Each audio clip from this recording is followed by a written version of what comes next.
my YouTube channel, #NurseGoals. It's me, Jimmy's here, or Mimi, whatever you want to call me, and I'm back with another video. Now here in this community, we focus on education, experiences, emotional stability, and every extra thing that people really don't want to talk about that goes down in nursing school. Now, if you're new to my channel, ciao, subscribe, and baby, hit the like button while you at it. Ayy, hit the like button while you at it. Ayy, hit the like button while you at it. Ayy. Okay, so in today's video, we're gonna be talking about what to chart as a PCT, a patient care tech, or a nurse tech. So this video was requested by, I'll put her name right here, and I decided to go ahead and do this. Now, I want to say this up front, like some of these things may be different in your county or your state, depending on what the laws and policies are. But here where I am, these are the things that we are allowed to do, and then the things that we are not allowed to do. So let's get straight into that video. For one, you can do vital signs. Sometimes your nurse would do it, like depending on the floor. Like for me, sometimes the nurses would do their vital signs on their patients, and sometimes they would do certain patients, or they'll say, hey, I don't have time to do it. Can you do it if you have the time to do it? A lot of the times you are doing the vital signs. It just depends on how busy the floor is and what are the other tasks that you have to do. So vital signs is something that you can do, but that it does not mean that you will always do it every single time you go to a unit. So ADLs, including bathing, bathrooms, like taking the patient to the bathroom, changing linens, helping them ambulate, like you're charting all of this. So like with ambulation, you want to say if they walk 10 feet, 25 feet, 200 feet, or if you reposition the patient, like if you sat them up, if they're supine, they're prone, like if they got moved to the chair, like all of that stuff that you are charting. When you gave them a bath, or when they showered, and if they use a CHG, or if they use regular soap, if they brush their teeth, if they wash their face, if they shave, literally all of the ADL. You will also be able to do blood glucose checks, and that's just, you do it in a finger and you get the sugar and you tell them and you just go tell the nurse. You don't treat someone who has high blood sugar. You just go and tell the nurse, like, hey, this is what the sugar is. For us, we tell the nurse if the sugar is over 150. If it's 150 and up, we tell the nurse, and if it's 70 and below, we tell the nurse. Technically, you're not charting it in the system per se, because you have a glucometer, and you would just, it automatically charts by itself. So you don't have to go into the computer and actually chart this. But with our system, the glucometer automatically charts this for you under your name after you scan your badge and all of that. It automatically goes up under your file, and then as if you charted it, but it's automatic. And sometimes the vital machines are the same way. If you scan into the vital machines, it automatically transfers the measurements to the computer. Carb counting and documentation. So that's just like, okay, if my patient ate their meals for breakfast, lunch, and dinner, if they had a snack, did they eat 10%, 100%? Sometimes you can put on there if it was like 12 ounces, 8 ounces, or this amount of carbs. And a lot of times when the cafeteria, like when the lunch people come up and they give the patients their trays, it will have the total amount of carbs that are on there. And you can say, okay, my patient ate 75% of this amount of carbs. Informing the RN if the dressings are no longer intact. So if you see something that's soiled, like a dressing that's soiled, or if it's pilling up, or anything of that sort with a dressing, then you just inform the nurse. So the next one kind of goes into dressing. So as a tech or as a nurse tech, you can put barrier cream on the patient, but they have to qualify. So you need to make sure that you are looking into the policies and what the qualifications are for the patient to receive barrier cream, and then you can apply that to your patient. Also, we do frequent hourly visits. So every time that you come into a patient's room, they want you to say like, hey, someone from our team would be here every hour, because somebody should be there every hour. Not saying that you in particular will be there every hour, but if your nurse comes in 1 hour and then you come in the next hour, or if PT comes in, or if the nurse manager comes in, literally anybody from the team can come in in that hourly visit, you just let them know like, hey, if I don't be here within an hour, someone else will be here within the hour to check on you and to, you know, to administer care for you. And that's something that we don't necessarily have to chart, but once you go into the room, you put your initials on the board and say like, hey, I was here at 8 o'clock, or I was here at 3, or whatever the time that you were there. But if you are making these rounds, they call them rounds, if you are making these rounds with patients, anything that you do in that room is what you will go out and charge. So if you we do the 5 P's, so you can go in and you are speaking to the patient, you want to reposition the patient, you want to clean your area, you want to see if they have to go to the potty, and then you want to make sure you let them know that you'll be back. These are things that you can chart, and they would know that, okay, this is the time that you were here. So it will automatically be, okay, you did your hourly visit because you're charting in this hour, if that makes sense. Next thing we can do is specimen collection.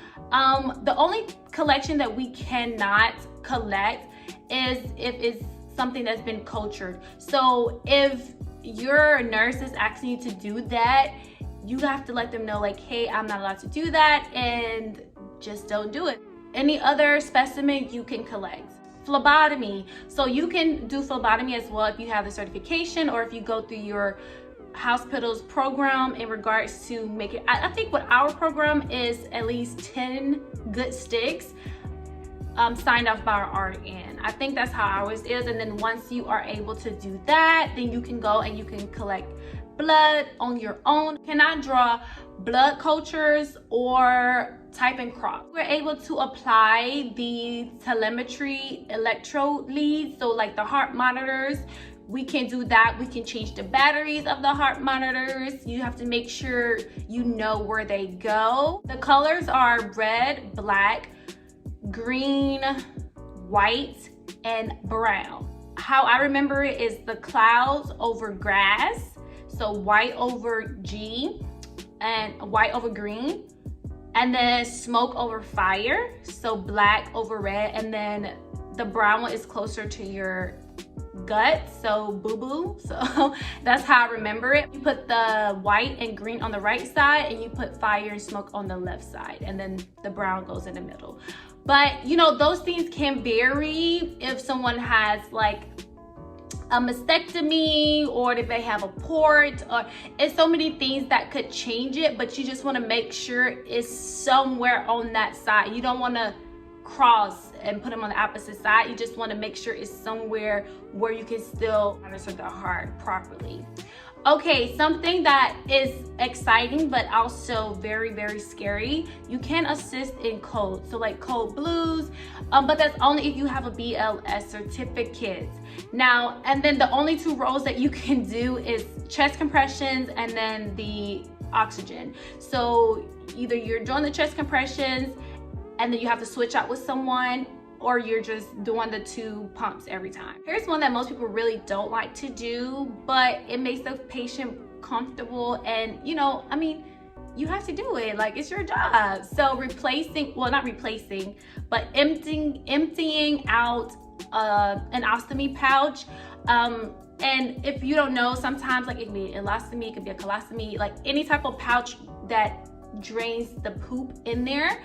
So typically how I was taught to do it, I don't know how everybody else is taught, so I'm not saying this is the correct way to do it, but the way that I was taught is you dump all of the stool inside of a cup.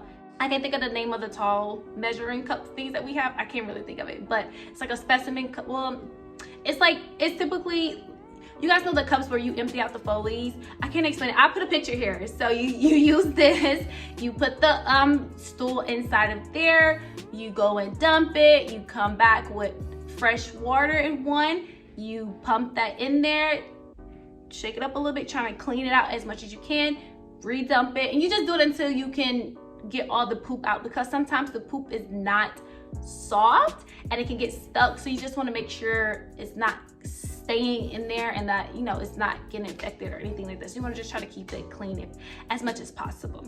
So you can empty out the Foley. So every time you are emptying out anything, a Foley, a ostomy pouch, or whatever. You want to make sure that you are documenting the urine output. You want to document if this patient has pooped. You want to document how much, what color it is, the texture of it.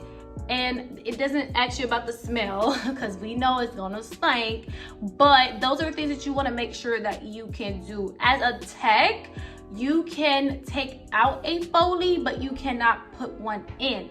That is just what we can do. We can't put it in, but you can take it out. Even as nurse techs, even though I've been able to put in Foleys into a patient as a student nurse, but as a nurse tech, I am not allowed to do that. So this is one thing that I absolutely hate doing. And I know so many people actually like doing this because it seems easy for the most part, but it's just not my cup of tea. And I absolutely hate when I have to float and do this, but it's a part of my job, so I do it. But trust me, I do not like it. Sitting, I hate sitting. So like, you may have a patient that's Baker acted, merchant acted, whatever you want to call it. They're there because they try to commit suicide, or they were drug overdose, or anything of that sort, where they're harming themselves or others and they can't take care of themselves properly. Those are like the key things why people will be there. And they can be abrupt, like very argumentative, very agitated. Some of them are very mellow, but a lot of the times you get the really angry ones, and I just don't be having time for it. And like, you really have to be patient and be careful. So when you are in rooms like that, you want to make sure that you're able to exit out of the room. You don't want to never put your back against the patient. You don't never want to trap yourself into a room. So like, if the door is over here, the patient is here, and you're sitting over here, that's a no-no. Because even though you are taking out all of the things that a patient could use, like you have to put everything to paper, like you cannot have cords, plastic, everything has to be paper bag. Like, you are doing all of this. Even the scrubs, the gowns that they have, they're not gowns, they're like a shirt and pants, they're paper. So even though you are doing all of these precautionary tactics, you just want to make sure you are still protecting yourself, because if that person goes crazy, you need to go, because you ain't gonna be fighting these people patient. Like, at the end of the day, like, I had an incident where the patient literally pushed me. We were trying to get him from escaping, because listen, if y'all want me to do a story time on that, I'll do a story time on that. But a lot of the times the patients will be trying to escape. I've had so many patients try to escape on me, but for what I am told, if they're gonna try to escape and you feel like they will harm me if you try to do, like, you don't want to put your hands on them, because then they can hit you, they can retaliate. So you just have to let them go and call security. There's nothing you can do. Sometimes we have a panic button. I don't know if everybody does that, but you have a panic button, and you can kind of tell if a patient is getting too agitated, or if they want to do something to hurt you, or they're just cussing, throwing stuff, like they're just doing too much. You don't have to put up with that. You can call security, and security can come and take care of it. I don't want to do it. So that's why I feel like I know that mental disabilities are something that are so serious, and I feel like you really have to be a special kind of person to do something like that. And look, hats off to you, kudos to anybody that's going to be working with mental health patients. I feel like you are a gem, and like, we love you, okay? But I just know that's not something that I could do. And a lot of times too, I might not say the right things. I might not, it's just not my cup of tea. Just put it like that. It's not something I want to do every day, and it's stressful. It's stressful. And then imagine if you had a Baker Act patient who was on some type of precaution, like if they was on contact, or they don't drop it, but they don't want to corroborate, or they start spitting at you because they know they're like, it's just too much. It's too much. So those are all the things that we do as nurse techs and PCTs. I do have a list of things that we cannot do. Go and watch that video, because I'll be uploading that after this video. I hope that answered all of your questions. Once again, these rules are for my area and my hospital, but they may vary.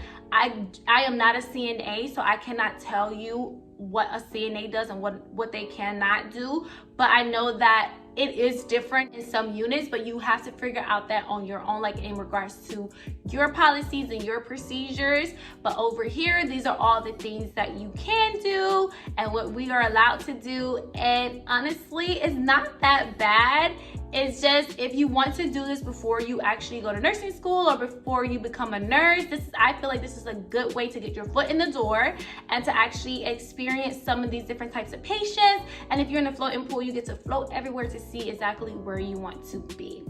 All right, so I hope you guys enjoyed this video. Like, comment, share, and subscribe, and I'm out. Deuces.